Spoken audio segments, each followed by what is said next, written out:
Bueno, ahora sí, nuevamente le damos la bienvenida a todos y agradecemos nuevamente por estar aquí participando de este conversatorio que ya lo estuvo presentando, y quizás un poco explicar o plantear de dónde surge o cuál es la idea de este conversatorio en este contexto tan particular donde también la circulación del saber y del conocimiento y no tener otras instancias donde poder compartir se hace difícil.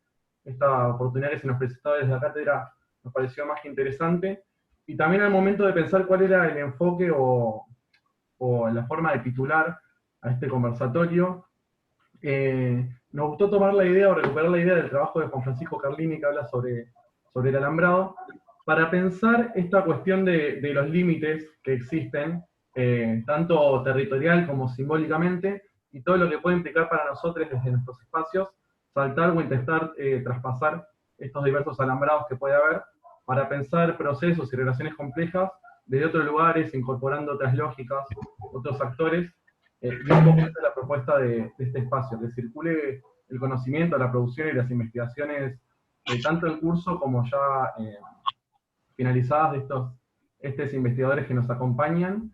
Bueno, ahora procederé a presentar brevemente.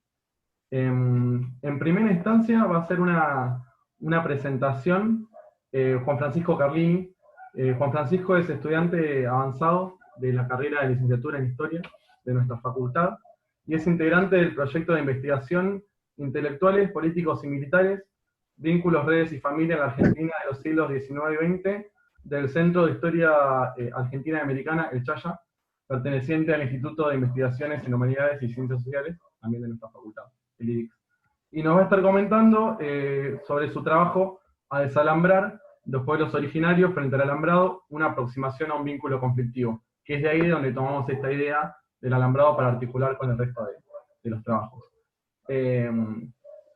Va a estar hablando también Juan Francisco Giordano, quien es profesor de Historia y graduado adscripto de la Cátedra de Prehistoria General y Americana, quien actualmente se encuentra realizando la maestría en Antropología Social en la Facultad Latinoamericana de Ciencias Sociales, Flaxo, y que va a estar presentando la investigación que viene desarrollando hace 2 años en torno a la escritura indígena y que será su tema para la tesis de maestría.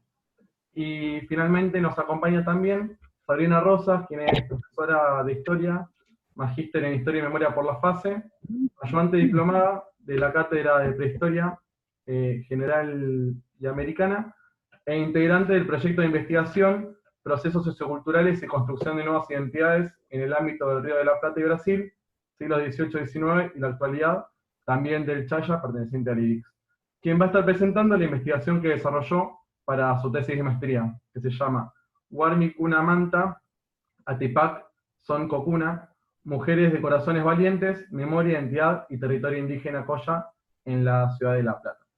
Por una cuestión más que nada de orden cronológico, va a estar comenzando Juan Francisco Giordano, posteriormente seguirá Juan Francisco Carlini y estará cerrando Sabrina Rosa para posteriormente dar lugar a ese espacio de intercambio y respuesta de consultas o cuestiones.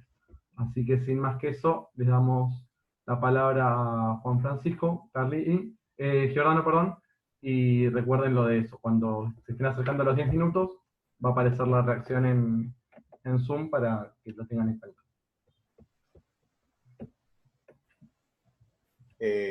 ¿Arranco a hablar ahora? Sí, mandale. Ok, bueno. Bueno, primero que nada, gracias a Andrés, a Rosario y a Susana por organizar el evento, invitarnos y bueno, permitir que podamos compartir un poco de lo que venimos estudiando hace algunos años. En mi caso, por lo menos, hace un par de años esto empezó como un trabajo, una monografía, y después terminó siendo mi tema de investigación de maestría. Así que bueno, básicamente, ¿qué es este tema que estudio yo? ¿Qué es esto de la escritura indígena? Es sencillamente, digamos, la incorporación de la escritura en español por parte de las comunidades indígenas de Pampa y Patagonia, que en su mayoría son mapuches y tehuelches, pero esa distinción no me interesa tanto particularmente. Yo hablo más bien de comunidades indígenas del sur, porque son varias parcialidades. y de cómo a partir de la incorporación de esa tecnología que es la escritura, que es una tecnología foránea, es decir, viene desde afuera, viene primero desde el Estado español y luego desde el Estado republicano, estas comunidades indígenas, algunos caciques, empiezan a desarrollar prácticas políticas, administrativas, diplomáticas, a desarrollar escribanos y secretarios indígenas que tienen la capacidad de lectoescritura, a desarrollar también la capacidad de la lectura y a desarrollar lo que podríamos llamar una especie de burocracia indígena, de nuevo con estos secretarios que saben leer y escribir, y en algunos casos en el siglo XIX se convierten en secretarios de guerra para este proceso, digamos, de enfrentamiento que se está dando entre el Estado y las comunidades indígenas. Es un tema que compete, por así decirlo, a la antropología y a la historia en igual medida, pero del mismo modo discute la división que se había trazado originalmente entre historia y antropología. ¿Por qué?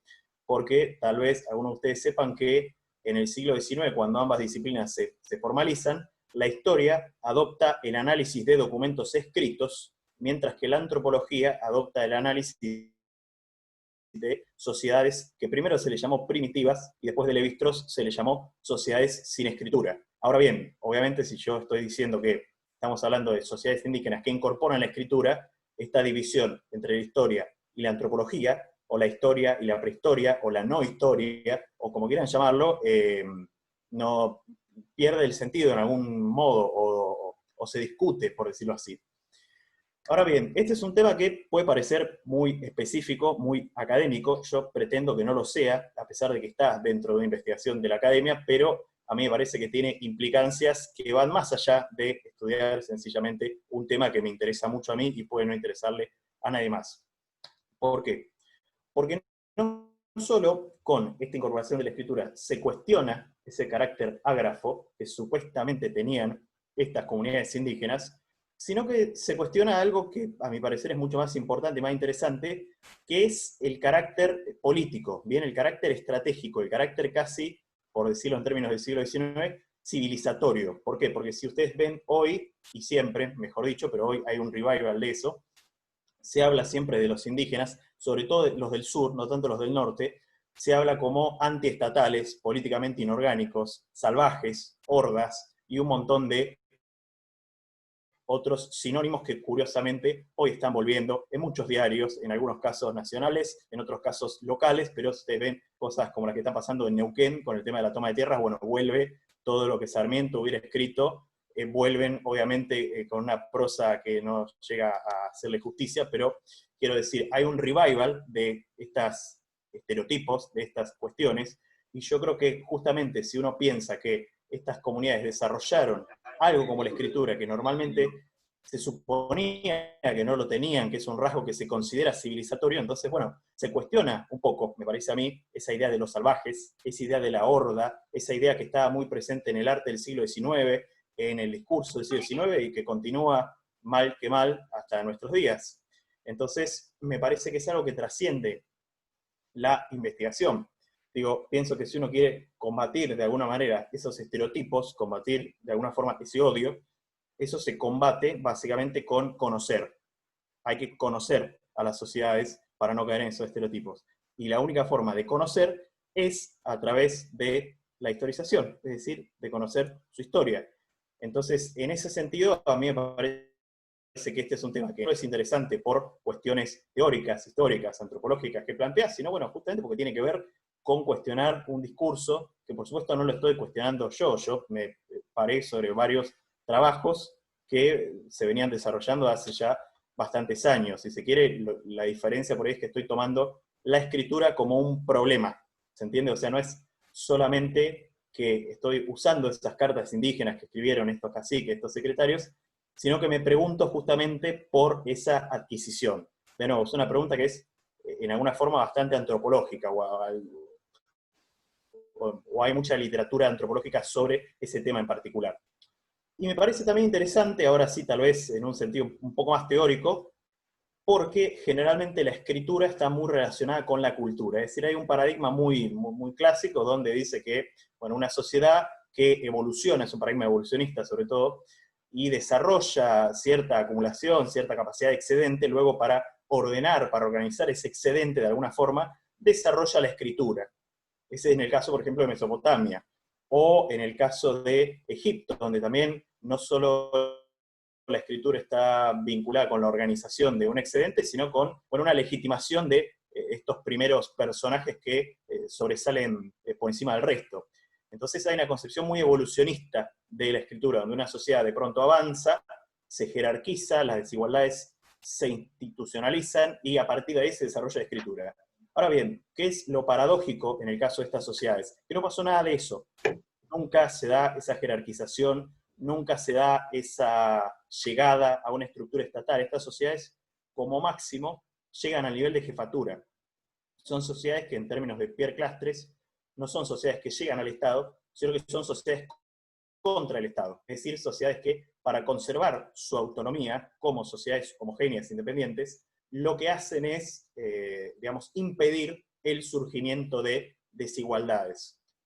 Por decir un ejemplo bobo que no tiene tanto que ver con el tema, pero para que se entienda, hay una conversación entre Lucio Mansilla y el cacique Mariano Rosas, donde Mansilla le dice, bueno, pero usted tiene dinero, usted tiene la capacidad, por ejemplo, de hacerse una casa de ladrillo. Y Mariano Rosas dice, claro, pero ¿qué diría mi gente si yo me hiciera una casa de ladrillo? En esas sociedades no se permite el avance en términos de jerarquización, en términos de desigualdad, hasta cierto punto. Bien, eso se impide en el seno mismo de la sociedad. Por eso Clastres va a decir, por ejemplo, que el jefe no es un jefe que coerciona, sino que el jefe es prisionero de la sociedad. La sociedad lo elige a él, pero él no la puede traicionar. Me estoy yendo un poco del tema, pero ¿a qué quiero ir con esto? Con que estas sociedades no avanzan hacia el Estado. Entonces, una tecnología como la escritura, que se consideraba una tecnología propia de la sociedad estatal, acá estamos viendo que se incorpora por otro motivo que no tiene nada que ver con la evolución hacia el Estado. Entonces a mí, bueno, tal vez sea yo solo, pero a mí me parece un problema sumamente interesante, porque plantea, en algún sentido, cuál es el motor del cambio, cuál es el motor de la historia, en algún sentido, tal vez exagerando un poco, pero bueno, que sería la historia sin la exageración. Ahora bien, finalmente, por decir un tercer punto que a mí me interesa bastante, es que la incorporación de la escritura, como yo les dije, plantea cambios en las estrategias políticas, diplomáticas, e incluso cambios culturales y sociales al interior de esas sociedades, y, digamos, plantea nuevas relaciones en el seno de, digamos, sociedades sin Estado con sociedades estatales, como en este caso el Estado colonial y el Estado republicano. Y si ustedes lo piensan, estamos en un periodo donde la mayoría de las sociedades no estatales en Latinoamérica y en el mundo, estamos hablando del siglo XIX, ahora voy a explicar por qué, pasaron a estar a la órbita de sociedades estatales. Es decir, no es que solo en el sur de lo que hoy es la Argentina estaban estas sociedades y fueron incorporadas, tema que supongo vamos a ver mucho mejor con Juan Francisco, sino que pasa en toda Latinoamérica y en todo el mundo, con el proceso de los estados nacionales que van engullendo a estas sociedades. Entonces, ¿cómo se relacionaron en este último periodo donde fueron independientes? Me parece súper interesante, y cómo la escritura se vuelve una tecnología que permite, de alguna forma, ese desarrollo. Porque hay otros casos, hay muchos casos, de hecho, donde la escritura, digamos, hay sociedades con escritura, supónganse sociedades del norte de África, donde estaba el Islam, que obviamente tiene un desarrollo superior de la escritura, pero que son vecinas, por ejemplo, de sociedades nómadas o seminómadas que no desarrollaron la escritura. Y a pesar de que son vecinas y de que tienen acceso a esa tecnología, eligen no usarla. Entonces eso me parece interesante. Lo que antes se decía el paradigma difusionista, es decir, que dos culturas que se chocan, digamos, una copia de alguna forma la tecnología de la otra. Bueno, en la historia generalmente no se da eso. Es decir, hay un papel de decisión de las comunidades. ¿Ya me quedan 10 minutos? Bueno, hay un papel de las comunidades de decidir usar esa tecnología. Entonces, bueno, por ese motivo me parece muy interesante. Aparte, si pensamos que este fue uno de los periodos más decisivos, uno de los últimos periodos de lo que se llama la hispanización lingüística, es decir, de cómo la lengua castellana se va expandiendo, pero en este caso cruza la frontera, por decirlo de alguna manera, hablando ya del alambrado, cruza la frontera de la hispanización para pasar a hispanizar a culturas que no pertenecen de facto al territorio del Imperio Español. Entonces piensen que este es uno de los últimos momentos, digo yo para sumarle un poco de épica a esto que estoy explicando, donde va a haber lenguas, idiomas, como quieran llamarlo, que no van a tener una traducción escrita. Es decir, el mapuche, el guaraní originalmente no tenían una traducción escrita, no son culturas escritas. Y esto me parece interesante, algo que dice Deleuze, que dice que los nómades no necesitan desarrollar la escritura porque sus vecinos sedentarios les prestan una transcripción fonética de la lengua. Es decir, si ustedes ven hoy el guaraní está traducido fonéticamente a la lengua castellana, bien, al alfabeto latino.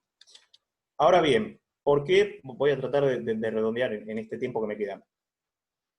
Los chicos me pusieron a mí porque desarrollo una investigación que es del siglo XIX, lo cual uno podría pensar que es un criterio bastante positivista, ¿no? Digamos, elegir un siglo, como si uno dijera, bueno, siglo XVIII no estaba, siglo XX no estaba la escritura indígena, y la respuesta es que no. ¿Por qué? O por lo menos desde mi punto de vista, esto obviamente se puede discutir, me parece a mí, pero ¿por qué no? Porque la escritura indígena es un proceso que nace y muere, por decirlo así, en el siglo, tal como lo veo yo, en el siglo XIX. ¿Por qué? En principio porque las primeras cartas escritas por caciques de las cuales tenemos noticia, que no significa que hayan sido las primeras, sino que son las primeras que conocemos, son de 1803-1804, es decir, principio del siglo XIX. Y en 1800, del 79 al 84, digamos, hasta 1884-85, cuando se dan las campañas de exterminio, se da paralelamente campañas de persecución a los escribanos y a los indígenas. Es decir, estos escribanos, estos secretarios que habían aprendido la escritura de la mano, por ejemplo, de los jesuitas, digamos que iba a ser algo visto como algo bueno, que tuvieran sus propias prácticas de escritura, porque era una forma de civilizarlos, un dispositivo disciplinar. Esto, a fines del siglo XIX, van a ser perseguidos todos los caciques indígenas y van a ser secuestrados sus archivos, los archivos que tenían caciques como Mariano Rosas o Saigüeque, y esos archivos van a desaparecer para siempre, van a estar ocultos dentro de la correspondencia de los generales que sometieron a esos caciques, y se va a borrar todo vestigio de sus prácticas de escritura autónomas. Es decir, que esto que yo llamo, y que aún no lo terminé de desarrollar teóricamente, pero que llamo la escritura indígena, no es sencillamente un indígena que escribe, ¿bien? Porque entonces uno podría decir que Seferino Namuncurá, que escribió su biografía a fines del siglo XIX, principios del siglo XX, eso era de alguna forma escritura indígena.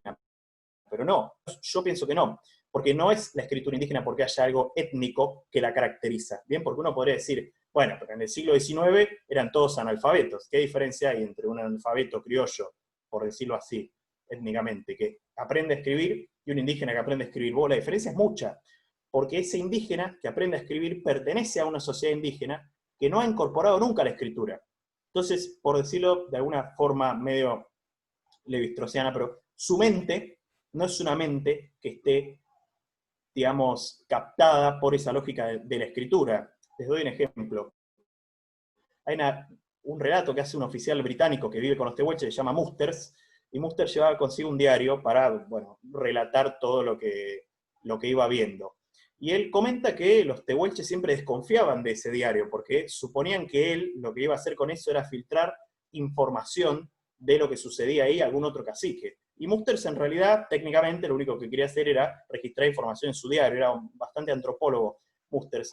Pero él dice, claro, que es obvio que van a desconfiar de mí, porque no existe algo como un diario en la sociedad indígena, porque no existe esa forma de registro, lo que existe es la memoria de los ancianos.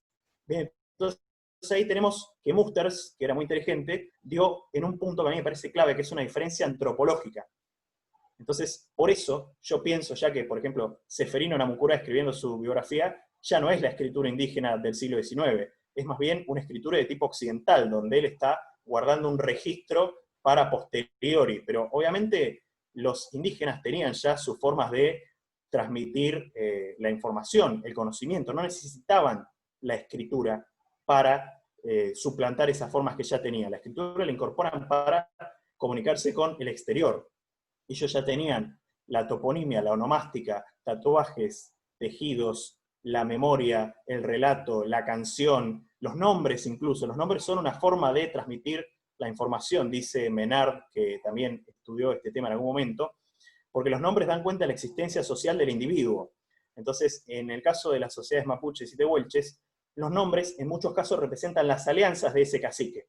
Bien, así como Diego en la cultura española significa Diego es el hijo de Diego, o Fernández el hijo de Fernando, o remiten a lugares, en el caso del feudalismo, cuando dicen Fernando de tal lugar, remite a una concepción geográfica. Bueno, entre los mapuches, por ejemplo, Calfucurá le puso a su hijo Alvarito. ¿Por qué? Porque él había hecho un pacto con el comandante de fronteras Álvaro Barros. Entonces la forma de dar cuenta de ese pacto era poniéndole a su hijo ese nombre, bien, el nombre como símbolo de existencia social del individuo. Entonces, bueno, creo que ya estoy justo con el tiempo, no puedo desarrollar más, pero me parece un tema que es súper interesante, que plantea preguntas históricas, que plantea preguntas antropológicas, y que a mí me permite, de alguna forma, o digamos, permite pensar lo político en estas sociedades, que era lo que antes se pensaba que no había, lo político, lo estratégico, bien, lo civilizatorio. Un último ejemplo, y con esto me voy, lo juro, pero digo, para que se den una idea de esa complementariedad que sea y de esa estrategia. Calfucurá, algo que solía hacer, era llamar, por ejemplo, a dos indios de él y decirles, bueno, miren, porque hablaba así Calfucurá, o sea, miren, antes de decir algo, y decía, bueno, ustedes van para allá, para los campos de Urquiza, asaltan todo y me traen lo que consiguieron. Entonces, cuando se van, Calfucurá lo llama y le dice, vos, el que escribe, vení. Dice, escribir una carta a Urquiza que diga lo siguiente, ¿no? Escribir. Entonces el tipo escribe, dice, bueno, querido compadre, quiero decirle que andan diciendo por ahí que unos indios van a ir a sus estancias a robar. Y yo quiero que usted sepa que esos indios no tienen nada que ver conmigo, que la gente que dice que esos indios están vinculados conmigo es porque me quiere hacer a mí mucho daño, cuando yo en realidad soy un indio civilizado. Entonces, fíjense cómo se complementa esa lógica tradicional con una lógica de la escritura, y que ya plantea un tipo de estrategia que es distinta de la sociedad oral y de esa forma discursiva de la cultura oral. Los discursos de los jefes en sociedades orales son discursos conservadores, no tienden a la innovación, sino siempre a la repetición. ¿Bien? En ese sentido, tal vez el expresidente sería un gran orador primitivo, pero es otro tema. Digo, la escritura plantea un nuevo desafío para los caciques. Entonces, en eso yo me pregunto, es una pregunta que me interesaría responder en los siguientes años, tal vez, ¿hasta qué punto se da un cambio en la mente? Que es algo muy difícil de saber, pero bueno, que pretendo en algún punto tener algún tipo de respuesta, por más que sea aproximada. Bueno, no quiero consumir más tiempo, pero bueno, eso es más o menos lo que tenía que decir hoy. Así que bueno, gracias a todos y todas. Bueno, buenísimo, Pancho, muchas gracias. Recién estábamos hablando a medida de pensar, bueno, este criterio también del tiempo que hemos pensado, claramente da mucha más tela por cortar. También pensar, bueno, el espacio posterior en el que se harán las preguntas también para profundizar sobre ciertas cuestiones, quienes tengan alguna consulta en particular. Y también decir, bueno, vamos a extender el tiempo de exposición para que no se corte también el desarrollo de quienes estén exponiendo. Lo extenderemos hasta 20 y les vamos a avisar a los 15 para que no se sientan tan presionados y para que realmente podamos aprovechar lo mayor posible esta instancia de encuentro, de que en este momento somos 50 personas y que es muy valioso que pueda estar circulando todo el fruto de sus investigaciones. Así que bueno, ahora procedemos a pasarle la palabra a Juan Francisco Carlini. Hola, ¿se me escucha bien? ¿Sí? Bueno, antes que nada, bueno, los agradecimientos a Susana por ser el alma mater de todo esto, y a Andrés y a Rosario por llevar los hilos de esta organización, de este evento, y también, bueno, a los expositores, al tocayo Juan Francisco Giordano, que ya es llamativo que haya dos Juan Francisco en una mesa virtual, y bueno, a Sabrina también. Del título que le pusieron al conversatorio, la palabra que más me hizo ruido fue la de repensar. Y en esto de repensar las relaciones entre pueblos originarios y Estado-Nación, pero también repensarnos a nosotros mismos como sujetos productores del conocimiento y como consumidores del conocimiento. En este sentido, también repensar nuestros propios prejuicios que tenemos. Y el título que le pusieron, repito, de saltar el alambrado, como dijo Andrés, nos permite saltar nuestros propios alambrados, o sea, nuestros alambrados epistemológicos, culturales, simbólicos, sociales. Entonces, antes que nada, me pareció muy atinado el título que le pusieron a este conversatorio. En sí, yo hoy voy a presentar un trabajo que es un trabajo que está en proceso de elaboración, fue una monografía en el seminario de Susana, que dio en el 2018, o sea, esta investigación empieza de algún modo en el 2018, y le puse como título al trabajo que voy a presentar mañana a las 16 horas, que ya, bueno, los invito a todos, a desalambrar los pueblos originarios frente al alambrado, una aproximación a un vínculo conflictivo. Y más que nada es eso. Tengamos presente que esa es una aproximación a una temática que se ha desarrollado, pero la riqueza, creo yo, del trabajo es contraponer, más que nada, dos visiones historiográficas.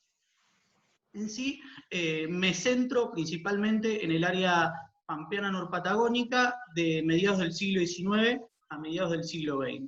Específicamente desde 1845, que fue cuando Richard Blake Newton alambró una parte muy menor de su estancia en Chascomús, hasta 1930, que es un recorte convencional que se puede discutir, más que nada el recorte de 1930, pero porque ese año marca de algún modo la declinación del proyecto modernizador por la confluencia, digamos, de la crisis económica y crisis política.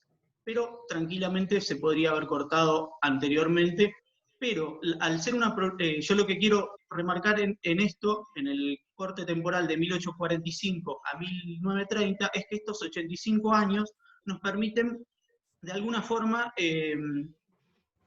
observar que esta problemática de los alambrados trasciende las periodizaciones tradicionales históricas, y que trasciende a gobiernos, y hasta hoy en día es una problemática muy presente. En sí, el tema del trabajo es la configuración del proceso alambrador en la Argentina. Pero me centro en la problemática que son las resistencias de los pueblos originarios a el alambrado. Y más que nada, también tengo presente la resistencia de otros actores subalternos como son los gauchos.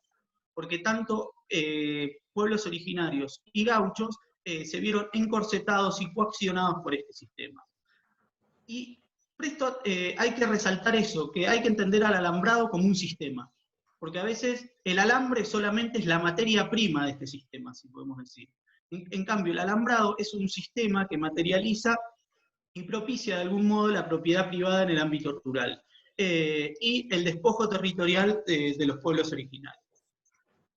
Divido el trabajo, en eso voy a ser más sistemático, dividí el trabajo en tres partes. Una que le puse como título, el alambrado no es solo un trozo de metal, cuando el alambre se convierte en alambrado, que más que nada es donde analizo las cuestiones más historiográficas, donde veo yo que hay una perspectiva ruralista y una perspectiva obstaculista del alambrado. La perspectiva ruralista son los estudios, digamos, de la historia tradicional o rural, que nos presentan al alambrado como un símbolo de progreso, como una mejora rural, como ¿cómo podemos decirlo? Como un elemento de domesticación, y en cambio la perspectiva obstaculista es la que nos presentan los estudios históricos antropológicos recientes como un obstáculo. Y este obstáculo que generó en los pueblos originarios una pérdida de libertad, una pérdida de libertad, restricciones físicas concretas, se inhibieron prácticas culturales ancestrales y hábitos seculares.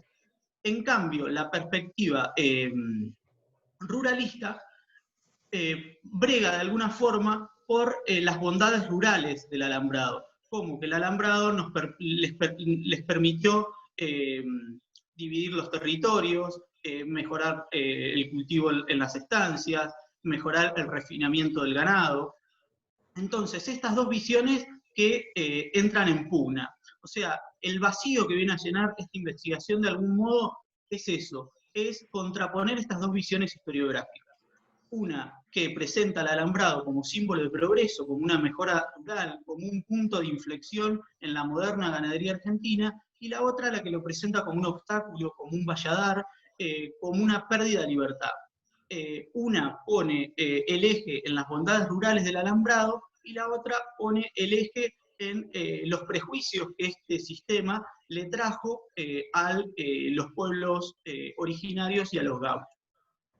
En sí, esa es la primera parte, que es una parte más historiográfica, donde hago un contrapunto entre las dos perspectivas. La segunda parte es donde trato más que nada la diferencia entre territorio y tierra, porque dice Alexis Papazian, que para mí es uno de los historiadores que más aporta sobre esta diferencia, que el territorio no es la tierra, es mucho más que eso. Entonces, para la sociedad estatal barra capitalista, la tierra es el bien de producción, es un medio de producción. En cambio, para las poblaciones originarias, el territorio es mucho más que eso.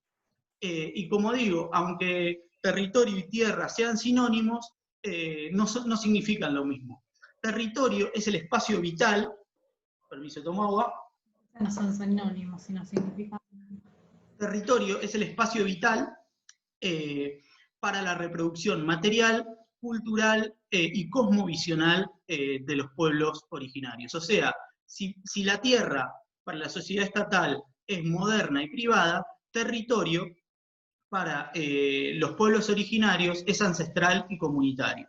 Entonces, vemos que los alambrados, de alguna forma, lo que hicieron fue propiciar la expropiación y materializar la expropiación de estos territorios a tierras, o sea, de este territorio a tierra. Y presten atención a esto de territorio a tierras, o sea, del singular al plural.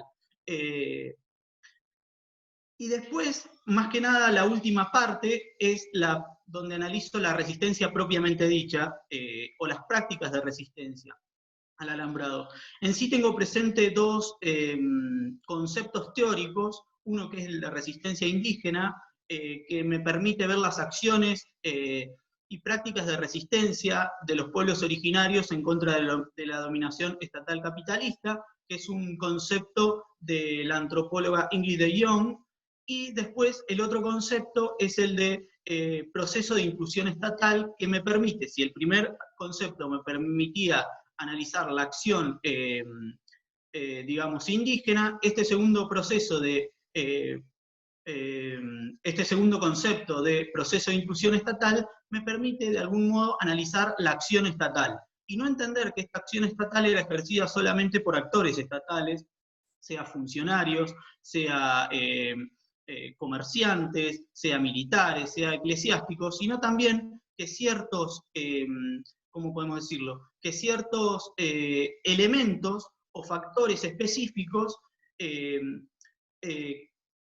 generan cambios tecnológicos y que también es un proceso de intrusión del Estado capitalista en otras lógicas de comportamiento, de configuraciones territoriales. Entonces, acá lo que vemos es que hay distintas acciones de resistencia en contra del alambrado. Lo más obvio es el cortar alambres, desalambrar, achar postes principales, después oponerse a los corrimientos del alambrado. Los corrimientos del alambrado es los corrimientos que hacen los propietarios privados para aumentar su propiedad. Entonces hay distintas prácticas que en la presentación de mañana voy a hacer mucho más pormenorizado y detallado, que nos permiten que la práctica igual de resistencia al alambrado no solamente estaba en cortar alambre, sino que también, entiendo a estas prácticas como una resistencia cultural. ¿Por qué? Porque si entendemos que el proceso alambrador es parte del proceso de expropiación, la resistencia al alambrado, de alguna forma, es una resistencia a el sistema de dominación, en este caso en los pueblos originarios. Entonces, es una temática inconclusa, la de los alambrados, es una problemática que se repite. Entonces, más que nada, quise hacer eso, que es una historización de la configuración de los alambrados y marcar específicamente la resistencia que los pueblos originarios tuvieron contra este sistema. Sistema opresivo, pero para eso, ¿por qué se me despertó en mí esta temática? En esto de repensarnos a nosotros mismos y de saltar nuestros propios alambrados, yo tenía una visión naif, ingenua y hasta, podría decir, cándida del alambrado. O sea, yo soy de Navarro, provincia de Buenos Aires, y es un pueblo rural, y allá mi viejo trabajaba en el campo, y iba yo al campo, y no tenía esa visión del alambrado como una traba, como un obstáculo. Entonces, con este trabajo lo que pude es repensar esta tecnología, este elemento opresivo, y ver que el alambrado significaba otra cosa u otra visión de la que yo tenía. Más que nada es eso, podría cortar acá, pero después dejo más que nada para el debate o las cuestiones que más les interesen a los oyentes. Buenísimo, muchas gracias por participar, Francisco. Y ahora finalmente va a hacer su exposición o a comentarnos Sabrina. Hola, bueno, ¿cómo están? Bueno, gracias por la invitación, la verdad que un gusto poder trabajar con ustedes, súper organizados, aquí Rosario y Andrés, y nada, poniéndole mucha garra al evento que creo que está bueno y que abona también un poco al diálogo frente a tanta virtualidad. Bueno, yo quiero compartirles algunas imágenes a ver si creo que puedo, para presentarles lo que fue mi tesis de posgrado. Ahí está. Ven que les pongo acá a ustedes arriba. Ahí va. Bueno, la tesis de posgrado fue un trabajo que presenté para la maestría en Historia y Memoria. Fue un trabajo que comencé en el 2014 y la defendí hace muy poquito, en julio. Así que fue un trabajo largo. No solo, o sea, estuvo sistematizado de alguna manera el trabajo de campo en 2 años en particular, entre 2014 y 2016, pero bueno, de alguna manera la vida laboral, docente y demás, yo no hice esta tesis con una beca, así que todo siempre se va postergando mucho, así que recién la pude terminar este año. Como decían acá les compas, la tesis se tituló Warmicuna Manta Atipac Soncocuna, que significa Mujeres de Corazones Valientes en quechua, Memoria, Identidad y Territorio Indígena Coya en la Ciudad de La Plata. La persona que ustedes ven acá en la imagen es Ilianian, que es una mujer indígena, Coya, que está radicada en la Ciudad de La Plata desde fines de los 80, y que se autorreconoce como descendiente del Collasuyo andino, perteneciente al Tahuantinsuyo del tiempo de la sociedad incaica. Así que bueno, voy a tratar de reponer algunas cuestiones que me parecen interesantes de resaltar en el marco, digamos, de este conversatorio y de cómo pensar un poco la cuestión del alambrado y el territorio a la hora de pensar pueblos indígenas urbanos. A ver si puedo... Como les decía, Ilianian, que también es... no se ve bien, ¿no? Bueno, Ilianian es el nombre que ella eligió, también la pueden encontrar en las redes como María Ochoa. Cuando nosotras empezamos a elaborar la tesis, un poco acordamos que en la tesis y en cualquier tipo de presentación, su nombre indígena iba a ser la forma de nombrarla a ella.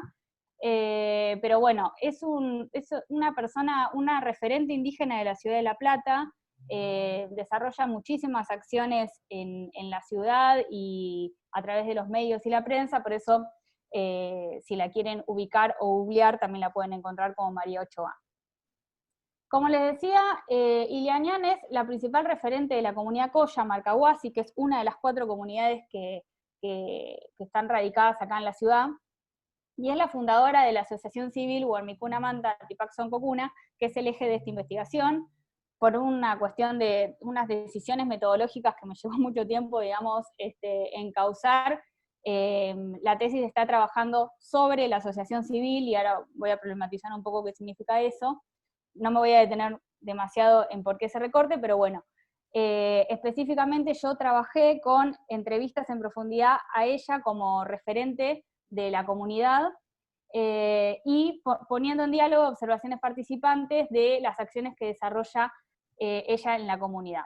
En las imágenes que están viendo en la pantalla, esta es la ceremonia del 1 de agosto de la celebración a la Pachamama, este es del año 2015, generalmente las ceremonias se hacen en espacios públicos, así que también voy a poner un poco en diálogo ahora la cuestión del uso del espacio urbano, y en la que pueden participar todo tipo de personas, y de hecho, generalmente ella es acompañada por referentes de otras comunidades, tanto de la ciudad como de otros lugares del país.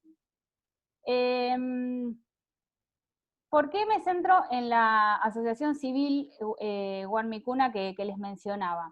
Esta asociación tiene sede en el taller, o sea, tiene sede en el barrio Hipódromo de La Plata, calle 37 y 118, en donde funciona el taller integral Guaguaguasi, que significa Casa del Niño también en lengua quechua, y en donde allí básicamente se desarrollan los pilares fundamentales a los que apunta la acción política de Ilianian, que tiene que ver básicamente con recibir niños y niñas en edad desde bebés hasta los 14 años, en el horario extraescolar, y en donde allí no solo se les ofrece una merienda, un almuerzo, etcétera, como pueden ver ahí en las imágenes, sino que también se intenta transmitir la memoria y la identidad de la comunidad.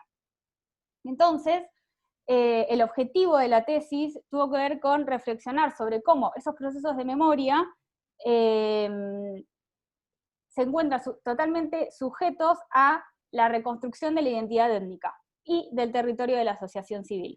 Entonces, memoria, identidad y territorio como 3 conceptos que a lo largo de la tesis voy de alguna manera exponiendo, que se encuentran absolutamente entreverados a la configuración de lo que yo planteo como la construcción simbólica de una comunidad. Es decir, analizo cómo Ilianian, en su performance étnica y como mujer indígena, construye comunidad. Incluso cuando los imaginarios sobre qué es lo que significa que existe una comunidad se tienen que poner en tensión. Entonces, en esta elaboración simbólica, Ilianian no solo hace comunidad, no solo hace memoria, sino que también fortalece su propio liderazgo político como mujer indígena urbana. Un poco cuando leía el título del conversatorio, esta idea de saltar el alambrado y repensar los territorios, incluso cuando Juan recién explicaba, ¿no?, de la diferencia entre tierra y territorio, es sin duda alguno de los ejes fundamentales que me parece que es necesario poner sobre la mesa a la hora de pensar los procesos políticos de los pueblos indígenas. Aquí me detengo en una cuestión que me parece importante resaltar, que es que cuando uno dice pueblos indígenas, está hablando de una categoría política de un sujeto que es súper heterogéneo en su interior, y que quizá lo que sí me parece que abona la tesis es en dar cuenta de cuáles son las particularidades de este caso, que bueno, es un análisis etnográfico, una investigación etnográfica en donde yo me detuve a pensar un proceso de construcción identitaria de una mujer que se reivindica como indígena en un punto, pero también utiliza otras categorías étnicas a la hora de constituirse como comunidad.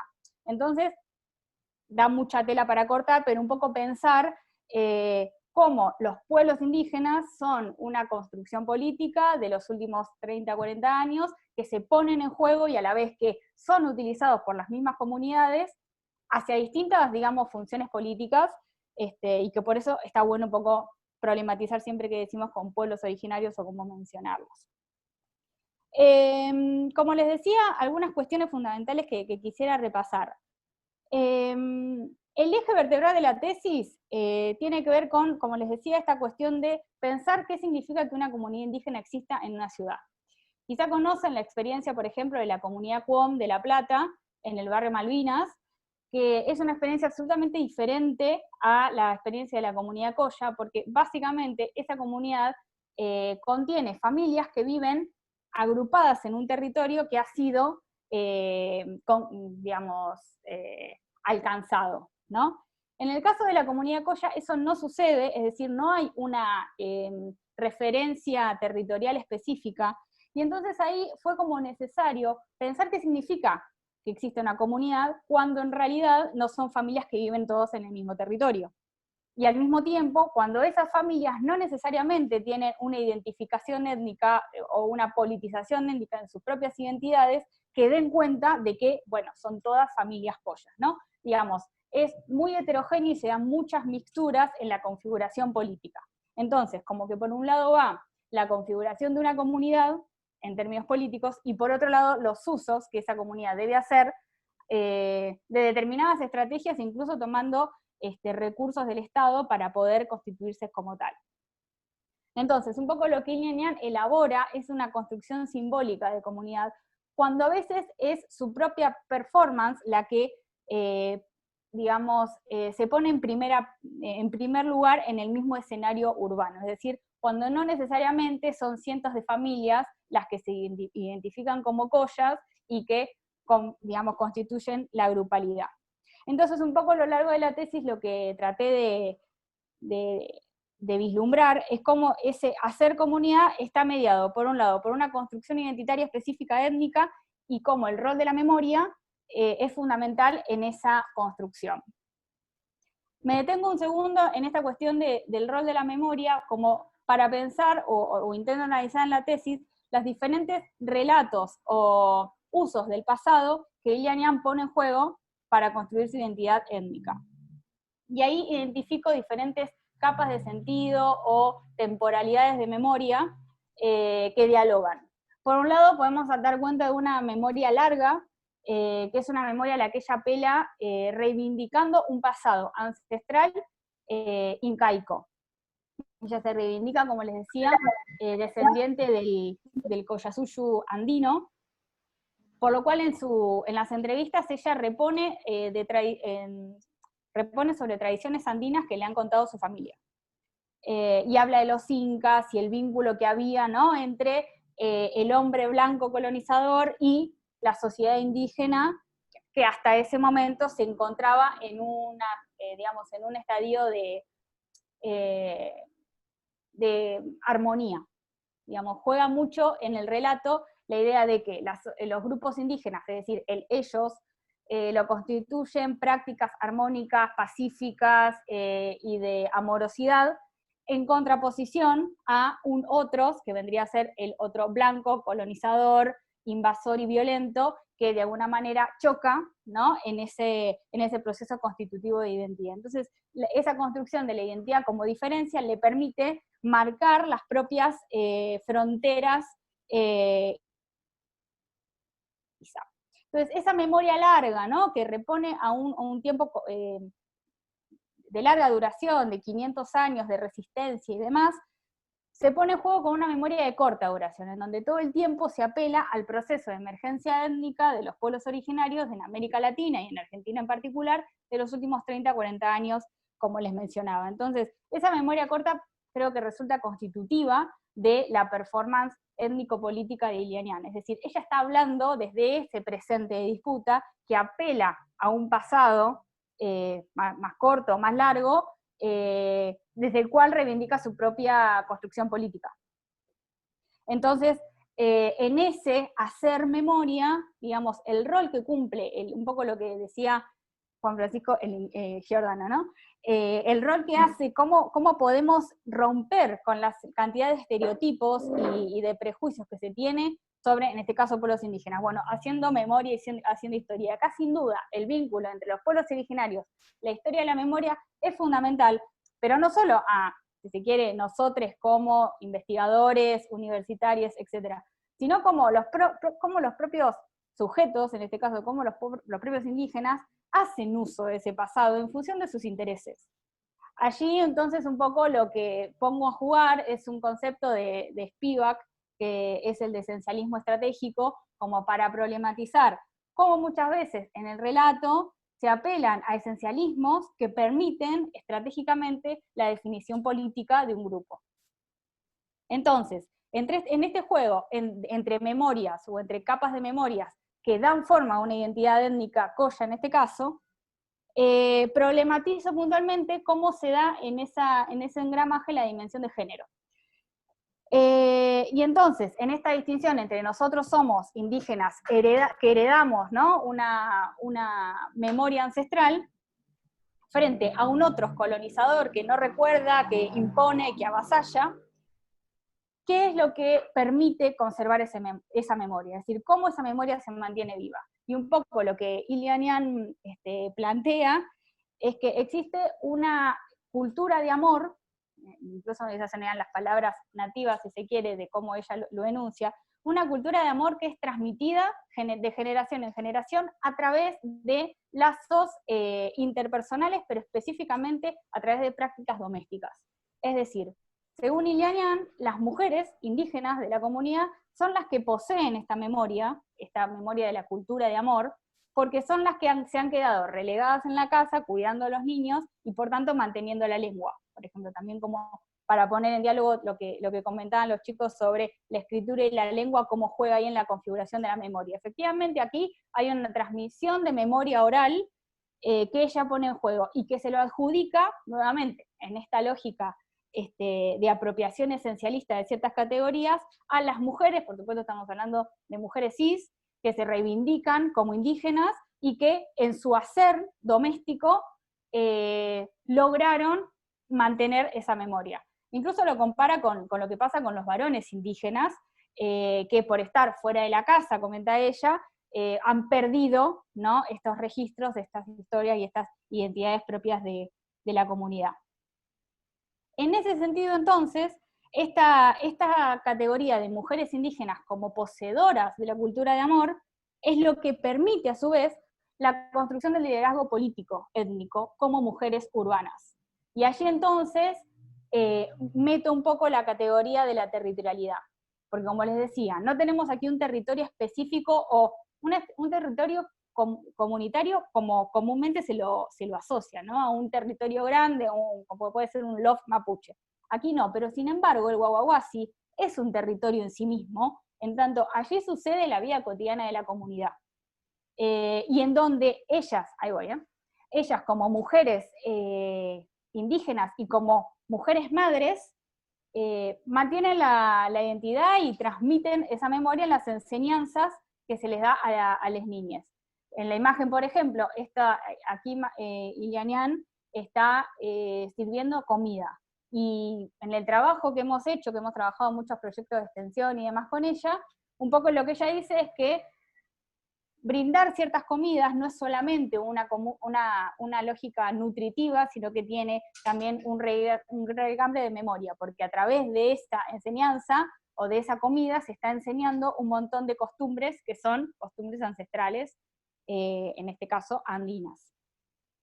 Entonces, esta territorialidad en el Guaguaguasi yo la denominé en la tesis una territorialidad acotada, que incluso de luego se expande por fuera de estas fronteras en Barrio Hipódromo, y se expande ¿dónde? En los espacios públicos de la ciudad de La Plata. A través de ceremonias, también realizan ferias, actos, ciclos de cine, es decir, múltiples acciones abiertas a todo público, en donde la comunidad,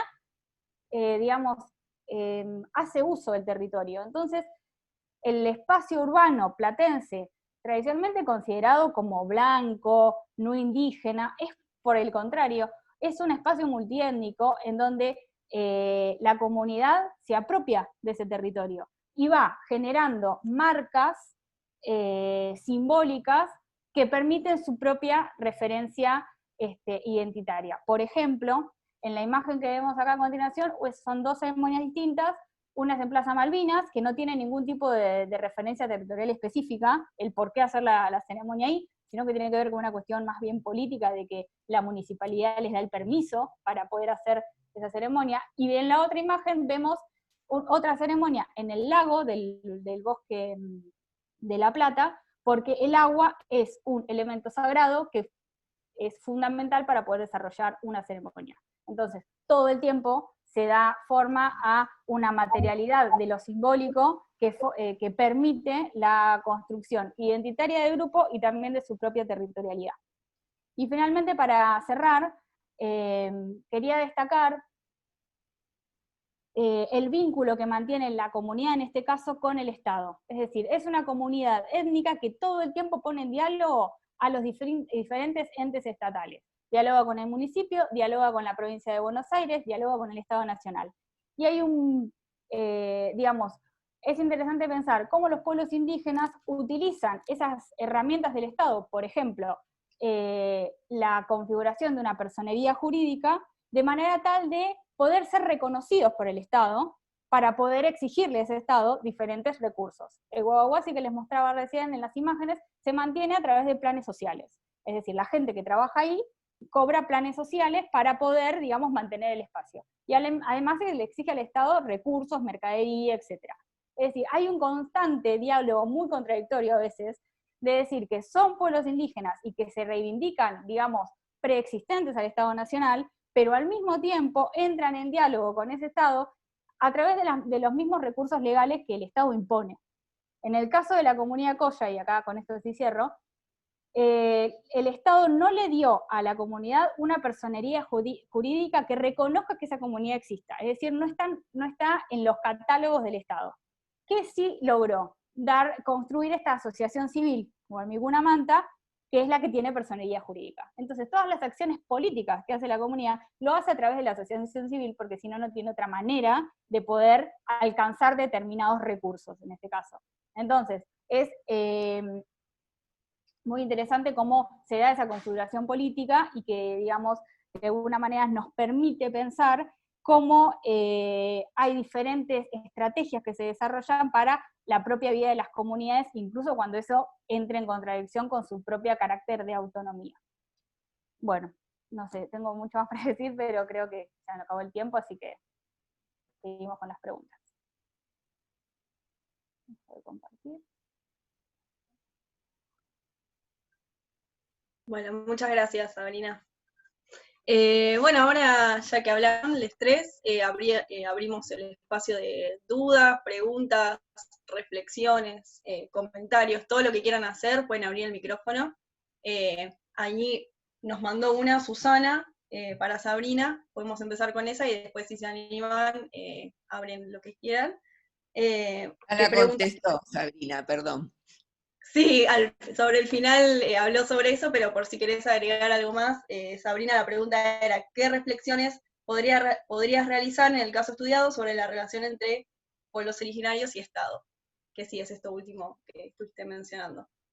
Pero te damos el espacio, si querés extenderte. Sí, con Susana, bueno, ella fue mi directora de tesis, la verdad que la conocemos mucho, Ilianian, trabajamos mucho con ella en distintos proyectos, como les decía, y fue realmente un desafío para nosotras poder entender cómo estaba organizada políticamente la comunidad, porque uno no dice, es la comunidad Colla y simplemente eso, sino que es mucho más complejo, y que muchas veces incluso cuando Ilianian habla a través de la asociación, y ella es Guaguaguasi o es Guarmicuna, y entonces como que es un reengambre, digamos, de nombres, en donde lo que está de fondo es las estrategias que ella desarrolla como líder política urbana, para poder alcanzar los objetivos que se propone. Incluso cuando eso implique, dejar a un costado lo que realmente debería ser, que es que se los reconozca como una comunidad étnica. Y ahí entonces entra toda la disputa que vienen llevando los pueblos indígenas como movimiento, para que ese reconocimiento se dé. Que en realidad la ley de emergencia de la propiedad comunitaria de la tierra es del 2006, se supone que el Estado tenía que relevar a cuántas comunidades existen en el país, y a través de ese relevamiento, bueno, se establece como un criterio de, ok, existen, lo cual ya es contradictorio, que el Estado tenga que decir qué comunidades existen preexistentes a él mismo, o sea, es la contradicción jurídica en sí, pero bueno, eso nunca se termina de hacer, y ya se van postergando cada 4 años se va postergando esta ley de emergencia y seguimos en este 2020, se supone hasta el 2021, es el nuevo plazo para hacer ese relevamiento y de consulta también a las comunidades para que puedan tomar decisiones en el quehacer del territorio o en el quehacer de determinados recursos que están dando vuelta. Entonces, en ese punto es interesante esta experiencia para dar cuenta de la heterogeneidad que hay en la ciudad de La Plata de organizaciones políticas étnicas. Buenísimo, muchas gracias. Una cuestión que había preguntado Gisela, es que dónde va a estar disponible, la vamos a subir al canal de la Cátedra de Prehistoria General y Americana, después la vamos a ir publicando en las redes y podemos hacer una cadena de mails, si les parece, para enviarles el link. Así que bueno, no sé si alguien quiere comentar algo, preguntar, anímense que estamos entre conocidas.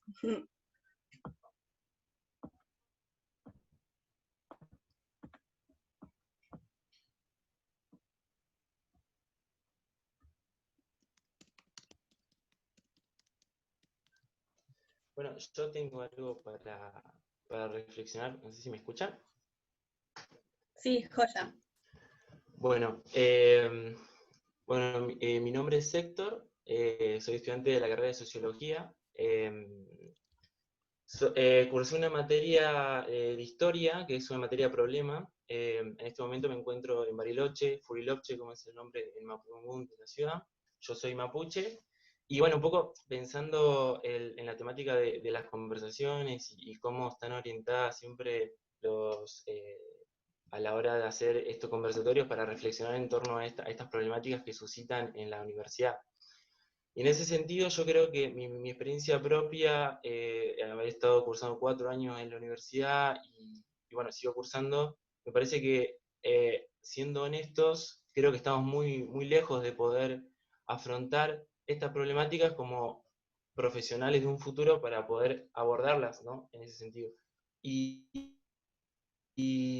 por ejemplo, no sé, leyendo algunos textos de algunos investigadores que están en la universidad, siguen utilizando categorías que son bastante añejas en términos historiográficos. No sé, por ejemplo, cuando hablan de un conflicto o un sector territorial que se llama Arauco, Patagonia y Nor-Patagonia. Mencionan 3 palabras para mencionar un solo sector. ¿Y por qué sucede eso? ¿Por qué no es, no sé, Nor-Patagonia, Pampa y Litoral? Y tal vez una respuesta está en el propio entendimiento a partir de ¿qué nación hay? Es la nación mapuche, ¿no? Entonces, para esas 3 palabras, la nación mapuche tiene un solo nombre, que es Hualmapu, que Hualmapu es lo que significa país mapuche o territorio mapuche.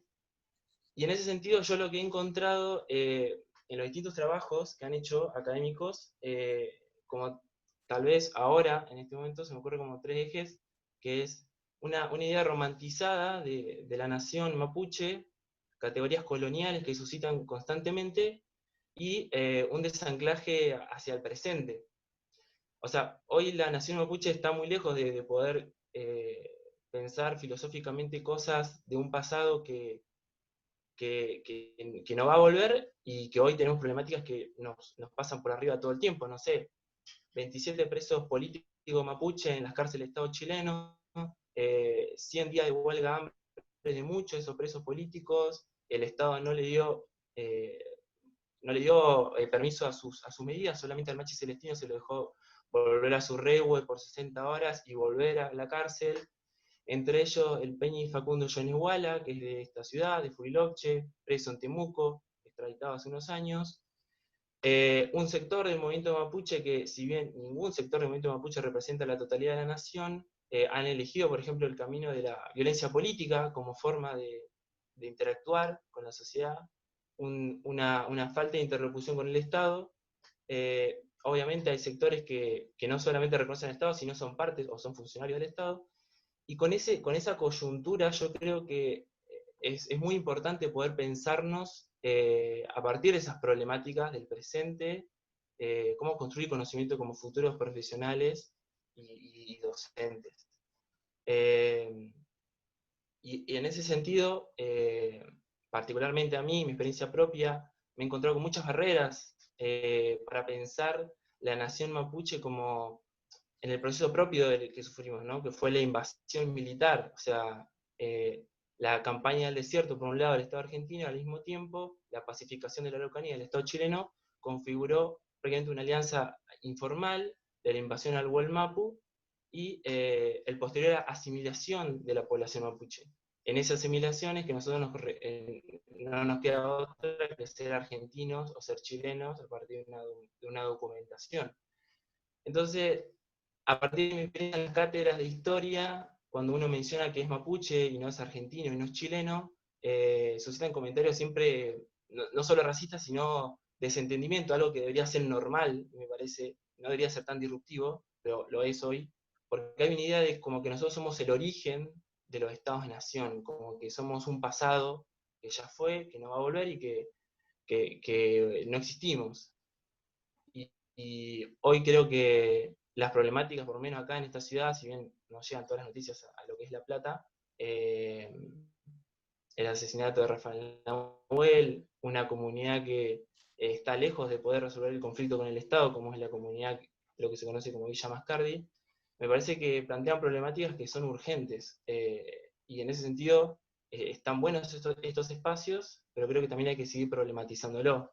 En particular, por ejemplo, no sé, me llama la atención que el flyer tenga la huipala y la foto sea de gente mapuche, ¿no? De lo que fue el momento en el cual el Estado argentino empezó a invadir, y es el ejército de Huaychafe, de guerreros mapuche.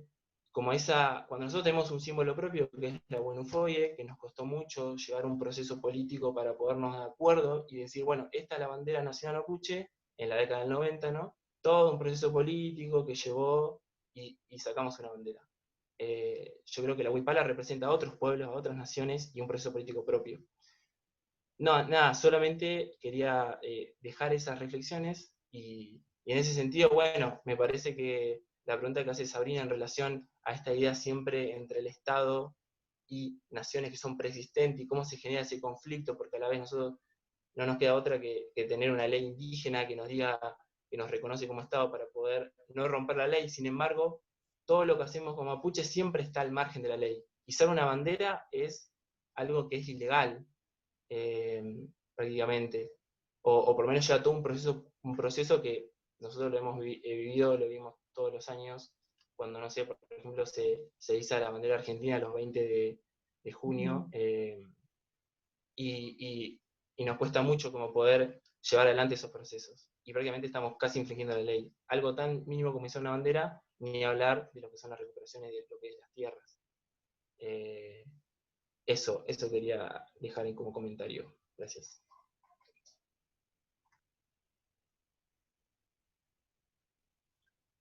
Muchas gracias.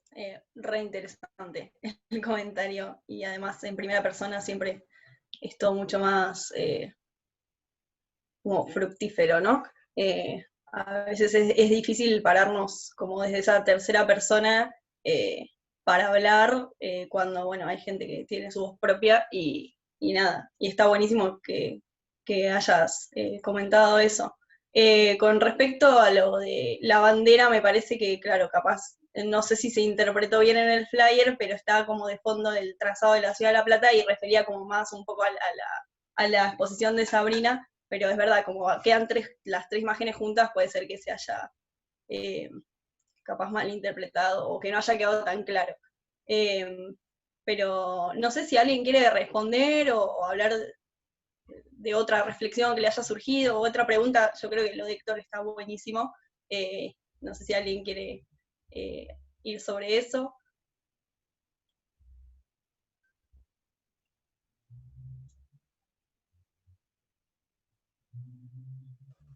Bueno, Ahí, hola a Agustina, todos. ahí va, eso iba a decir que Ahí ella va. quería preguntar algo. ¿Cómo les va? Nada, me parece re importante el aporte de Héctor.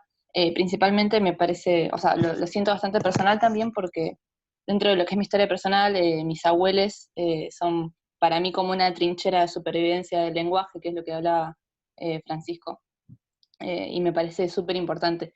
Y bueno, capaz no tanto no tengo tan trabajada la recuperación de la identidad, justamente porque hay muchísima información y muchísimas prácticas culturales que se fueron perdiendo, ¿no? en lo que fue su vivencia del Estado Nacional Argentino y su conformación.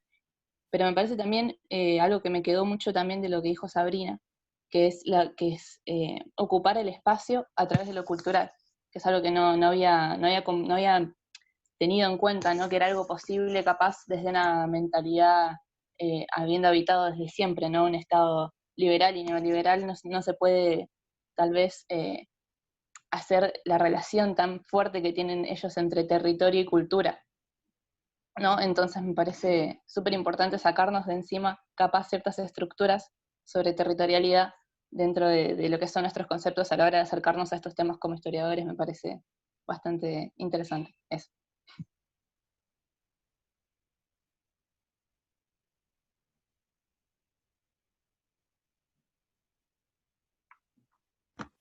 Uy, se me había muteado. Gracias, Agus, repito lo que había dicho.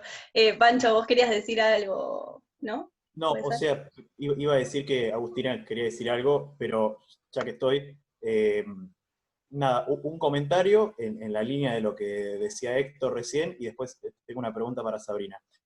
Y que tiene un poquito que ver con el flyer también, pero no con la parte de la huipala, sino con la foto que hay abajo, esa foto, que viene a cuento de algo, ¿no? Que esa es una foto de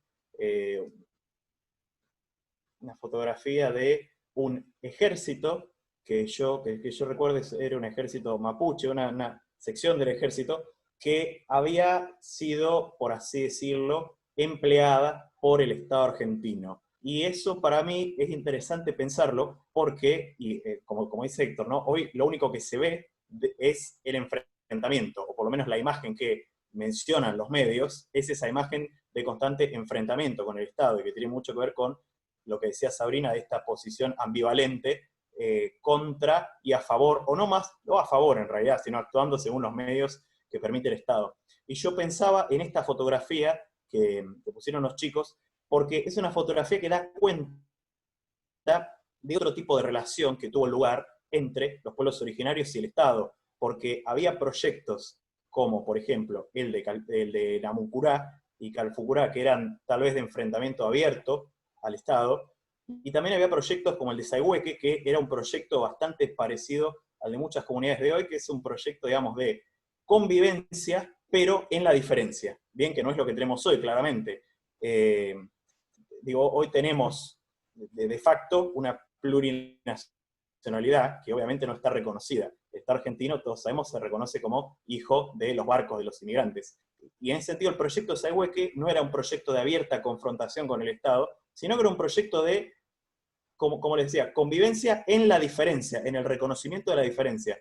Y me parecía importante destacarlo porque, como dice Héctor, es contrario a la imagen que hoy se ve, que es esa imagen de solamente enfrentamiento. Y me parece que pensar en eso también ayuda a pensar la situación hoy, ¿no? A discutir esa idea del enfrentamiento con el Estado. Que en este sentido yo no es que haga una valoración de los proyectos distintos de Namucurá y Saihueque, que son todos proyectos que tienen sentido, que tenían sentido desde el punto de vista del momento y los personajes, pero digo, para discutir esa idea de que solo hay un camino. Y después, tenía una pregunta para Sabrina que me llamó la atención, que es la cuestión del nombre de ella. Si vos nos podés contar un poco cómo es el tema de la elección que hace ella del nombre. Si es un nombre, digamos, que viene, por así decirlo, de otra generación y ella lo tenía, por así decirlo, oculto, como suele pasar en muchas comunidades, o si es un nombre que ella crea de alguna forma a posteriori, ¿no? En esta línea de la idea de etnogénesis. Esa era mi pregunta, me interesó porque la cuestión de los nombres me parece súper interesante. Así que esa es mi pregunta.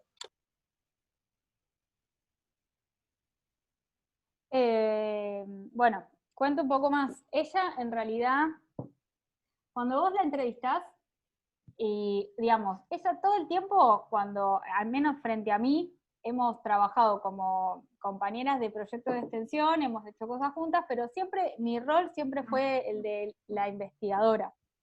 Entonces siempre mantuvo una actitud de, digamos, indígena performático, quiero decir, siempre se paró desde ese lugar a hablarme.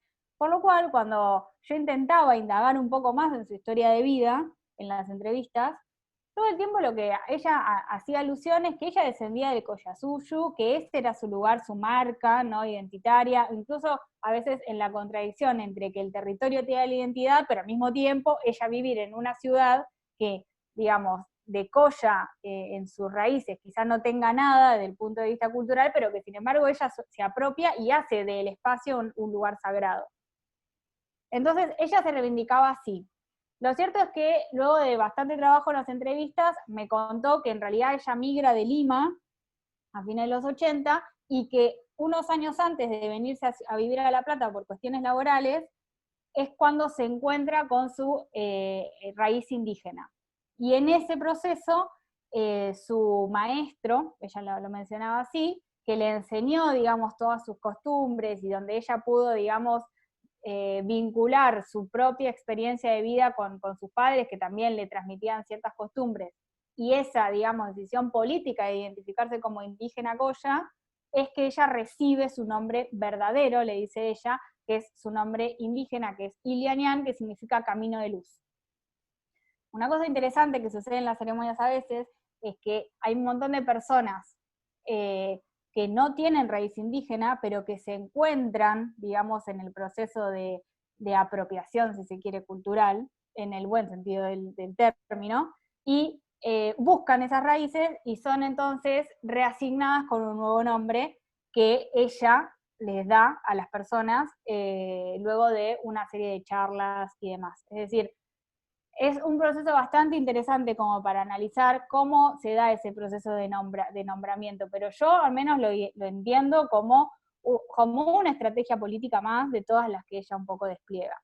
Y ahí en ese sentido un poco lo que planteaba Héctor, y en general como para pensar, ¿no?, qué estereotipos, qué imaginarios se ponen en juego, incluso en una imagen, ¿no?, cuando armamos un flyer, yo creo que sin duda es necesario corrernos de la imagen del conflicto, pero que a veces son los mismos sujetos indígenas los que utilizan ese discurso, ese relato para constituirse como tal. O al menos eso me sucedió a mí en mi tesis, en donde no necesariamente ese relato, digamos, si se quiere, tradicional, se corre.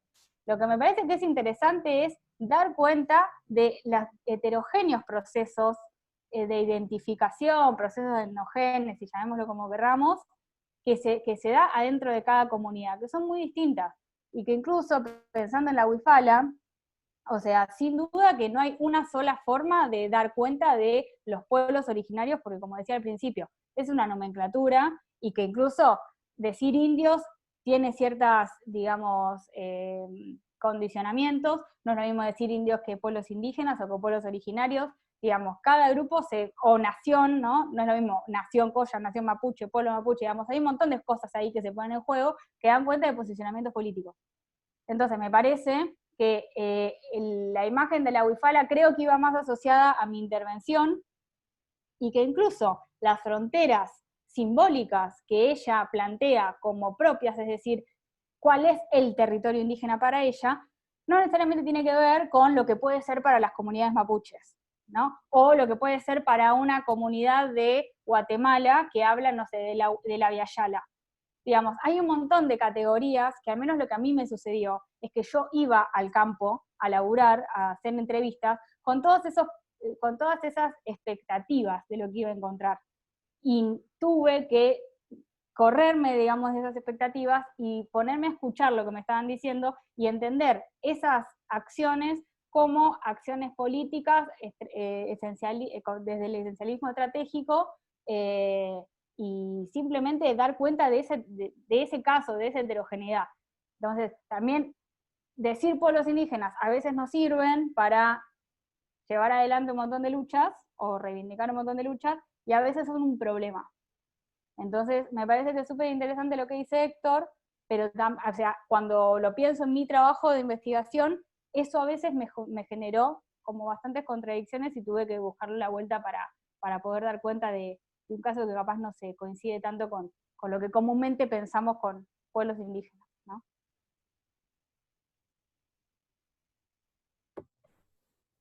Hola, hola. ¿Me escuchas? Sí. Yo por ahí otro comentario o reflexión que me surgió, que ya lo venía pensando desde que habló Juan Francisco, me sentí Carlini, en el sentido de que yo también transité por pueblos del interior, toda esta noción del alambrado, y todo lo que implica, digamos, pensarlo desde este punto de vista de la división territorial y también simbólica, ¿no? Como bueno, un límite impuesto por el otro, también al momento de establecer conocimientos o contactos con otras realidades, otros espacios de identidades. Y esto que también el comentario que hizo Héctor, me llevó también a pensar en los propios alambrados o límites que tenemos hacia dentro de nuestra formación académica y los espacios que circulamos. Primero esto, partiendo desde las raíces más educativas, quizás del sistema como educativo oficial argentino, de cuáles son los límites que se trazan, digamos, dónde está el nosotros, dónde está el ellos, el ellos, incluso menos, para pensar estas otras identidades que son identidades y concepciones de territorios y de formaciones sociales, políticas y culturales que no se contemplan. Esto mismo que dijo Héctor, digo, yo pensar o saber reconocer la existencia de la nación mapuche como tal, con esos términos, es como hasta muy avanzada incluso mi transcurso por la formación como universitaria, que se le diera entidad y se la reconociera como algo que incluso no quedó en un pasado estanco y que no está más y que está superado, sino algo que vive y que respira y que lucha, y que también, y que no es necesario que tengan que suceder como eventos o acontecimientos atroces como lo que sucedió con Rafael Nahuel o la cuestión de Santiago Maldonado para que esto vuelva a surgir y después pase lo mismo, como que bueno, es algo que sucedió y que pasa, sino que realmente está todo el tiempo, para tratar de esto, de recuperar también desde nuestro propio lugar este compromiso, de intentar también sostener este tipo de espacios, que se pensó en sí mismo como un conversatorio para que se puedan también dar estos intercambios que son recontra ricos y que incluso en la facultad a veces quizás no nos sentimos como con los espacios realmente que existan para que circule la palabra, y menos aún en la pandemia, en la virtualidad. Entonces es algo que nos sirve para reflexionar esto, y no solo para quedarnos en el repensar y el recuestionar nuestro lugar, sino para ver esto, cómo accionamos también a futuro, o ya sea nosotros como docentes o investigadores o divulgadores. Entonces me parece interesante eso para seguir pensando cómo accionar en concreto, quizás.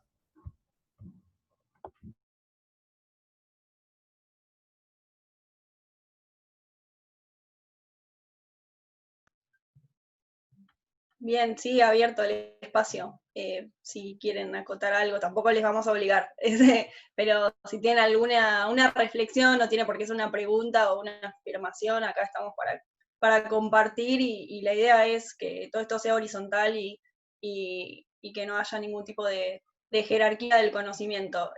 Así que nada, cualquier cosa que se les haya ocurrido o algo es válida, obviamente.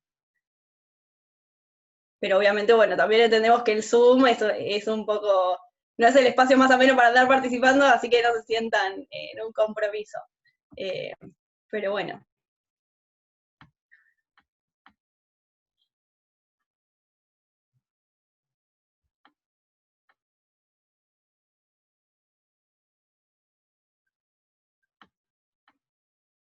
Y si no, podemos ir cerrando, pero el espacio, bueno, nada, está. Si nadie quiere acotar nada más, creo que más o menos podemos ir cerrando. No sé si Pancho o Juan o Sabrina quieren agregar algo más que hayan querido. Sí, Héctor. Una última cosa con respecto a por ahí lo que decía Andrés en torno a esta idea de nación. Por ahí recomendar un libro que escribió un peñi, un hermano mapuche, que se llama Víctor Naguil Gómez, que se llama De la raza a la nación, de la tierra al país, ideas políticas mapuche, desde 1910 al 2010. Para pensar, bueno, que no somos una nación estática, sino que estamos constantemente creando y recreándonos eso. ¿Lo podés poner en el chat el título, porfis? Dale, ahí lo pongo. Gracias. Bueno, yo bueno, nada, esto, ay, perdón, iba a repetir el tema de que el video va a estar publicado en YouTube, pero ahí vi que pasaron algunos mails, me los estuve anotando para hacer una cadena. De todas formas, si no pusieron el mail, no se preocupen, entren en estos días que siguen a la página de, no sé, de la Comi, puede ser, alguna publicación de Facebook de la Comisión de Estudiantes de Historia o del departamento, también podemos mandar para que hagan una cadena y que esto se vaya difundiendo. También nosotros en nuestras redes les podemos pasar el video, obviamente, no hay problema. Ahora sí te dejo, Andy, perdón, quería recordar esto. Bien, yo les iba a avisar que ahora envío también acá al chat el enlace a la reunión de Zoom, donde va a estar participando mañana a las 4 de la tarde con Francisco Carlini en el ciclo de lecturas en diálogo, y va a estar exponiendo más extensamente el trabajo que estuvo presentando. Simplemente era eso, y bueno, ya para ir cerrando esto, agradecer nuevamente a todos quienes participaron, desde la cátedra, expositores, quienes también estuvieron interviniendo y prestando el tiempo para escuchar y para esto, seguir repensando junto con nosotros estas cuestiones.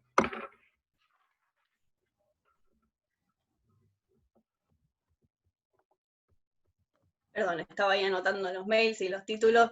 Esto hay que estar a 4 manos al final. Nada.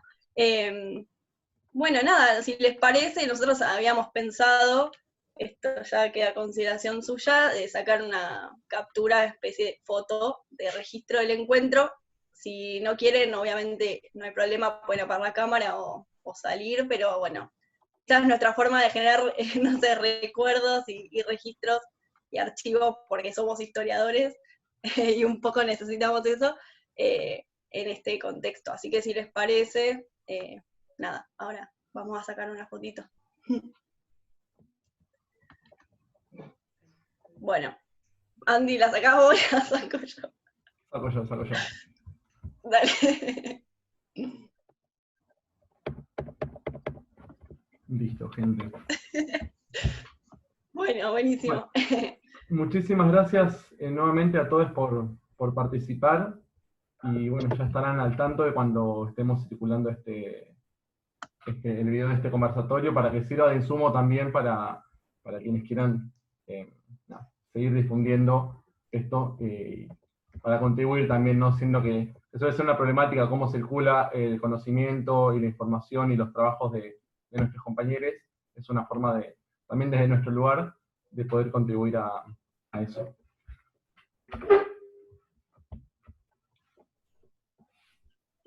Muchas gracias, chicos. Estuvo re lindo y está re bueno generar estos espacios, así que gracias. Gracias a ustedes por participar y por prenderse. Chao, gracias a todos. Nos vemos.